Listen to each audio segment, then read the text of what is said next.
Salam sejahtera dan salam sehat bagi kita semuanya.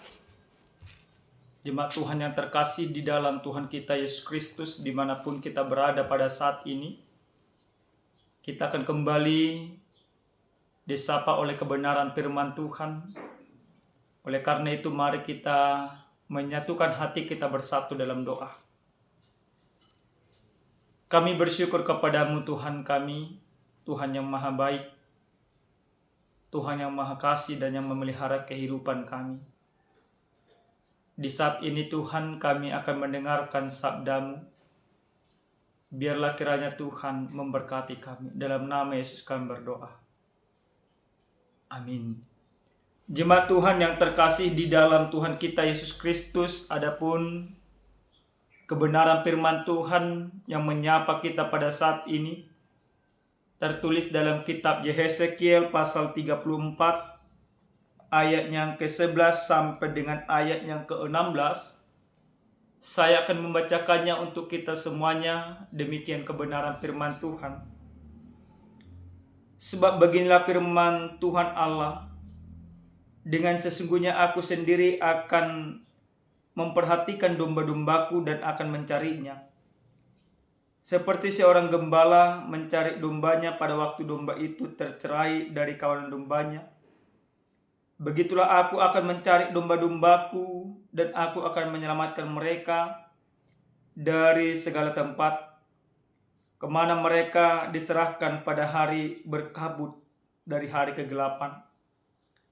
Aku akan membawa mereka keluar dari tengah-tengah bangsa-bangsa dan mengumpulkan mereka dari negeri-negeri dan membawa mereka ke tanahnya. Aku akan mengembalakan mereka di atas gunung-gunung Israel, di alur-alur sungainya, dan di semua tempat kediaman orang di tanah itu.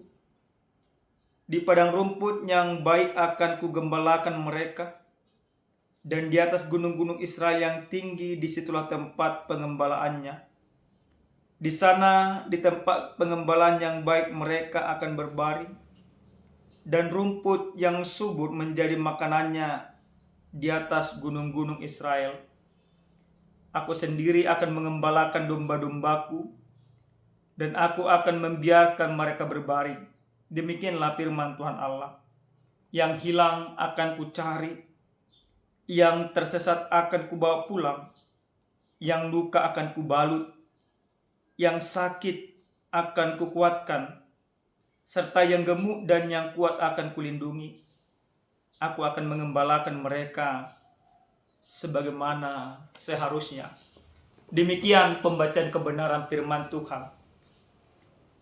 Jemaat Tuhan yang terkasih di dalam Tuhan kita Yesus Kristus, seandainya kita ditanya pada saat ini, gembala yang seperti apa yang kita inginkan di dalam kehidupan kita? Tentu sebagai umat Kristen, sebagai orang-orang yang percaya, kita akan katakan bahwa gembala yang kita inginkan, yang membimbing dan melindungi kita, yang memberikan nyawanya bagi kita, itu yang kita inginkan. Tapi jika ditanyakan kembali kepada kita, sebagai orang yang percaya, orang yang sudah dipilih dan orang yang sudah ditebus dan diselamatkan oleh Yesus Kristus, perintah pengembalaan tentu diberikan kepada setiap orang. Nah, kalau kita menyadari bahwa kita adalah gembala, menjadi pertanyaan, apakah kita sudah menjadi gembala yang baik di tengah-tengah kehidupan kita? Sebagai seorang bapak, apakah sudah menjadi gembala yang baik di tengah-tengah rumah tangga? Sebagai seorang ibu, nah tentu mungkin tidak semuanya kita gampang lagi memberikan sebuah jawaban. Iya. Kalau yang pertama tadi pertanyaannya, kita menginginkan gembala yang baik. Tapi kalau kita posisikan diri kita sebagai gembala, apakah kita sudah menjadi gembala yang baik? Nah Bapak Ibu yang terkasih di dalam Tuhan kita Yesus Kristus, dalam sabda Tuhan yang sampai kepada kita pada saat ini, di mana kehidupan umat Tuhan pada saat Yehezekiel ini sedang bergumul, sedang dibuang di tanah Babel.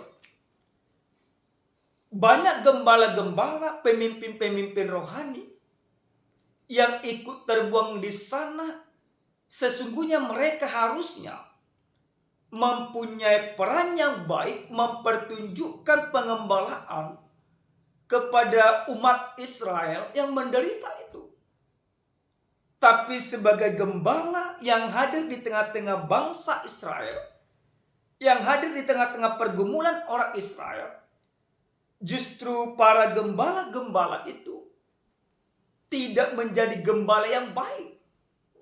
Orang sudah menderita oleh karena hukuman Babel, orang sudah bergumul, orang sudah menangis meratap di dalam kehidupan. Tetapi gembala-gembala itu tidak mempertunjukkan atau tidak menjadi solusi.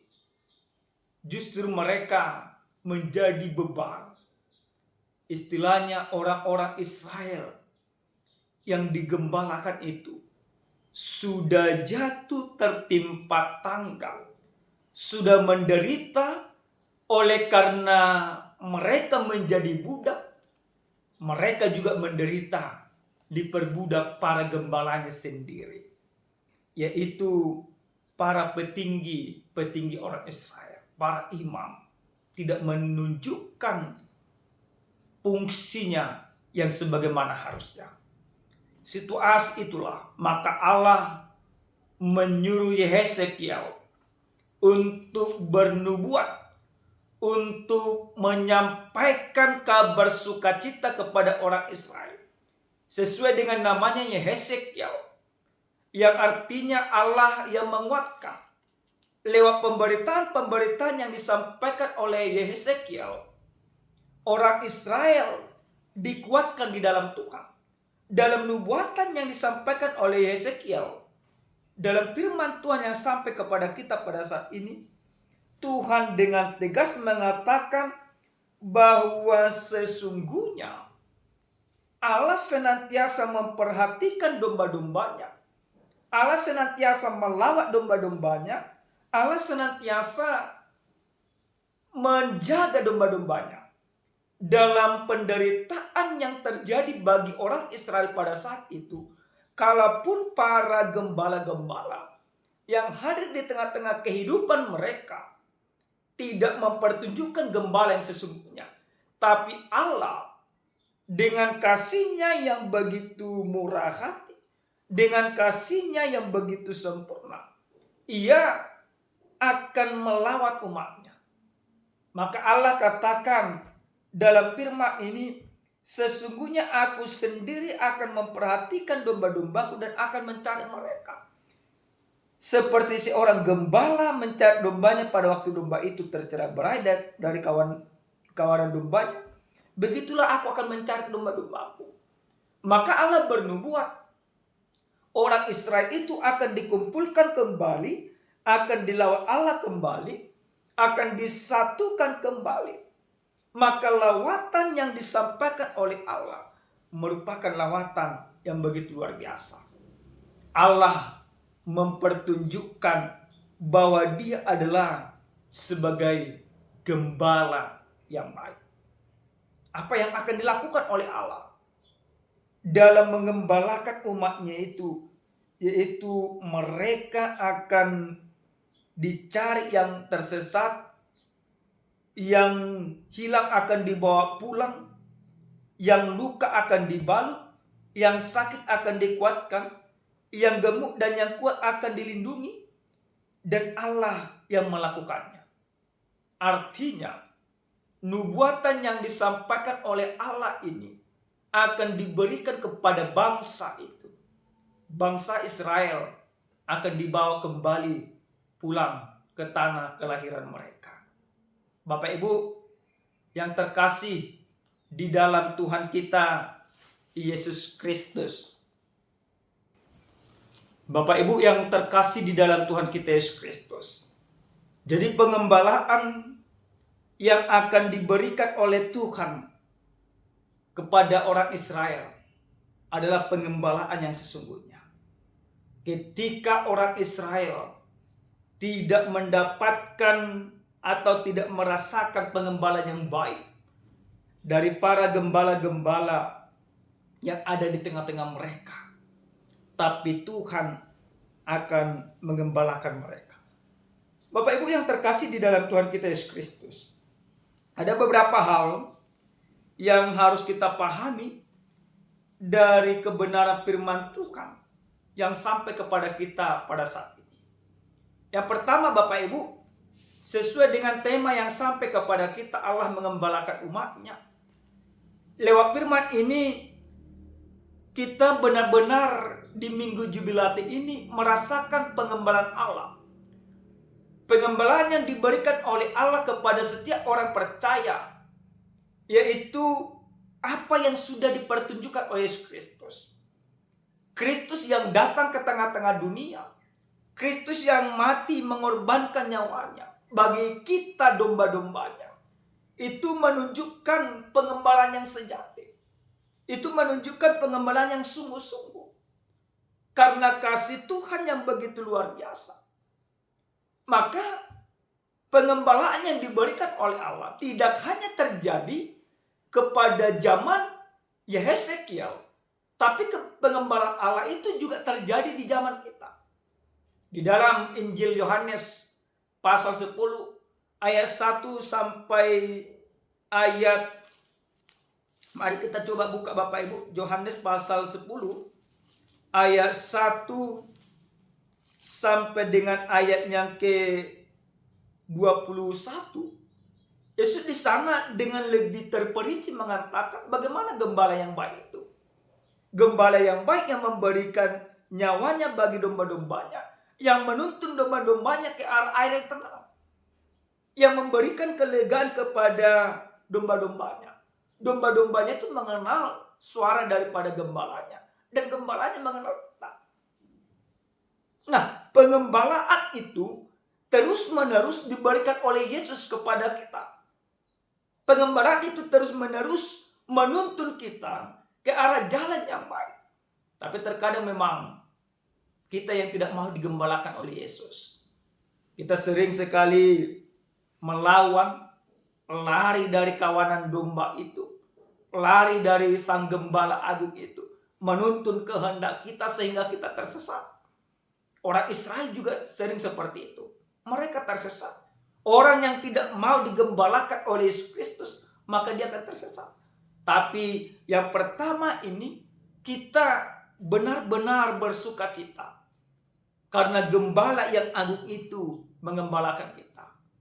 Yang kedua Bapak Ibu, kita harus memahami bahwa tugas pengembalaan itu tidak hanya jatuh kepada hanya pendeta, hanya pada Tuhan.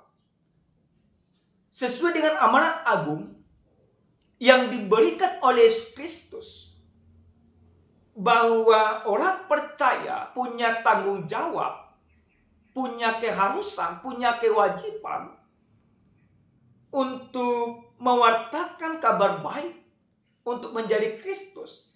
Berarti kita setelah ditebus oleh Kristus dari segala keberdosaan kita, kita dipilih, kita ditentukan oleh Tuhan kita menjadi gembala. Tapi mungkin pengembalaan kita berbeda-beda. Seperti kami, para pendeta, para penatua, kami bertugas sebagai gembala di tengah-tengah gereja, di tengah-tengah pelayanan kami, dan juga kami bertugas sebagai gembala di tengah-tengah rumah tangga kami. Mungkin Bapak Ibu semuanya menjadi gembala di tengah-tengah pekerjaan, di tengah-tengah segala rutinitas, di tengah-tengah rumah tangga. Maka menjadi sebuah pergumulan bersama bagi kita. Apakah kita sebagai orang tua sudah menjadi gembala yang baik bagi keluarga kita, bagi anak-anak kita? Apakah kita sudah menjadi teladan bagi mereka? Atau justru kita membiarkan orang-orang di sekitar kita hidup di dalam kebebasan tanpa aturan. Tapi lewat firman ini, bagaimana Allah senantiasa membimbing kita supaya kita meneladani Kristus itu di tengah-tengah kehidupan. Sehingga kita menjadi gembala-gembala kecil. Gembala kecil yang melayani. Gembala yang baik yang senantiasa berkorban di setiap kehidupan kita. Yang terakhir Bapak Ibu yang terkasih di dalam Tuhan kita Yesus Kristus. Akhir-akhir ini memang banyak kami melihat, banyak kami memperhatikan, kalaupun nanti ini ada ketersinggungan dari antara kita, banyak para gembala tidak menjadi gembala lagi. Banyak pendeta tidak menjadi pendeta lagi. Banyak penatua tidak menjadi penatua lagi. Keributan terjadi di tengah-tengah gereja oleh karena para gembala itu tidak menunjukkan jati dirinya sebagai gembala. Membiarkan orang terluka, membiarkan orang tersesat. Di tengah-tengah rumah tangga juga demikian. Banyak rumah tangga tidak bisa berdiri secara harmonis karena tidak membiarkan rumah tangga itu digembalakan oleh Tuhan. Tidak membiarkan dirinya menjadi perpanjangan tangan Tuhan sebagai gembala. Tapi lewat firman ini, setiap orang yang percaya, kita mau diajak supaya kita mau digembalakan oleh Allah. Mau dituntun oleh Allah, mau diarahkan oleh Allah, mau disegarkan oleh Allah lewat anugerah itu sendiri. Yesus Kristus selalu katakan bahwa tidak ada gembala yang lebih baik selain daripada gembala yang mengorbankan nyawanya bagi domba-dombanya. Dalam firman ini juga, bagaimana Hesekiel memastikan bahwa pengembalaan yang diberikan oleh Allah adalah pengembalaan yang sempurna. Semua orang yang terluka, semua orang yang menderita, bahkan semua orang yang terberkati, semuanya diperhatikan oleh Tuhan. Tidak dibiarkan oleh Tuhan kita berjalan sendirian. Oleh karena itu, biarkan hidup kita, biarkan rumah tangga kita, biarkan pribadi kita digembalakan oleh Allah. Sehingga hidup kita menyenangkan hati Tuhan oleh karena segala perbuatan-perbuatan kita. Amin. Kita bersatu dalam doa. Kami bersyukur kepadamu Tuhan. Kami percaya Engkau adalah gembala yang agung, yang terus-menerus menuntun kami, yang terus-menerus mengarahkan kami ke arah yang lebih baik. Kami sering sekali menjadi domba yang tersesat. Tapi kami percaya, lewat firman-Mu, Engkau akan menuntun dan mengarahkan kami ke tempat yang lebih baik. Biarlah Tuhan, Engkau sungguh-sungguh mengembalakan kami. Gembalakan hidup kami, gembalakan rumah tangga kami, gembalakan pribadi-pribadi kami. Terima kasih Bapa. Dalam nama Yesus kami berdoa. Amin. Salam sejahtera Bapak Ibu yang Tuhan kasihi. Tuhan Yesus memberkati kita semua.